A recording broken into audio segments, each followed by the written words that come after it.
Turning now to the war in Ukraine, where this southern front has become a hunting ground for Russian drone operators.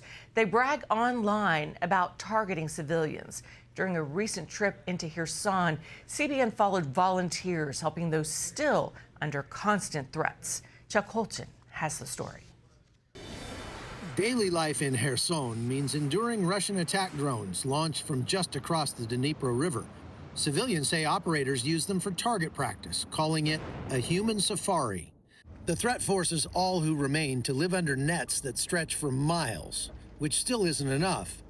They are burning all the houses, destroying them. And our house, the roof is damaged and the glass is shattered, and we cannot return there.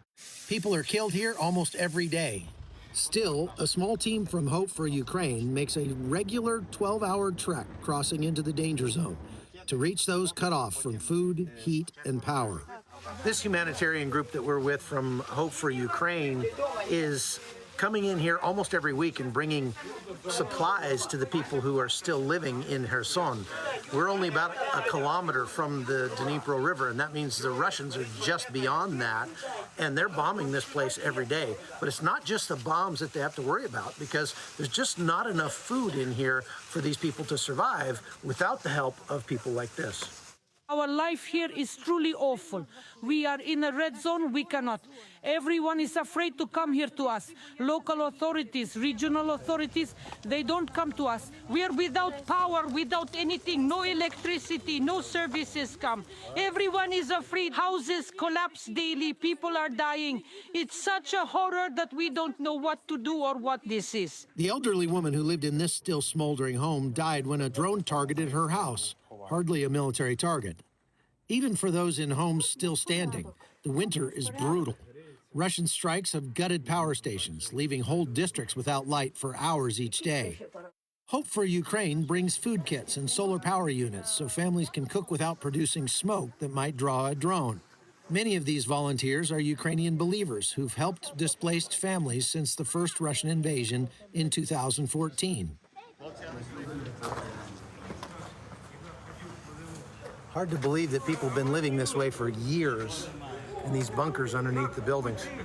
So basically, there's a food kit that sustains family for up to 10 days, and then you have the solar power generator and the cooktop that comes with that. So that's basically what we've been pushing right now to the frontline areas. The last time I was here was 3 years ago, right after this area was liberated from the Russians by Ukraine. And the mood at that time was jubilant. As a matter of fact, there were hundreds, if not thousands of people arrayed in this square, all celebrating the freedom that they got after being under Russian occupation for a long time. But now it's a much more somber picture. You've got these flags and pictures that represent those that have died here fighting for Ukraine. And you can see back behind me the city hall, which was struck by a missile and destroyed completely. We're gonna get out of here too, because this would be a great place to get hit by a drone right now.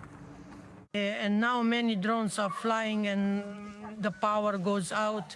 We sit without electricity for a very, very long time. Practically there is no power at all. They cut it every 4 hours, then 5, and there's no light. Well, it's thanks to you that we're getting at least some assistance brought in. For the people living inside Kherson's kill zone, aid runs like this are the thin line between survival and collapse. Although Russia's military continues its human safari, the teams who return each week say they won't abandon those who cannot leave. From Ukraine, I'm Chuck Holton for CBN News.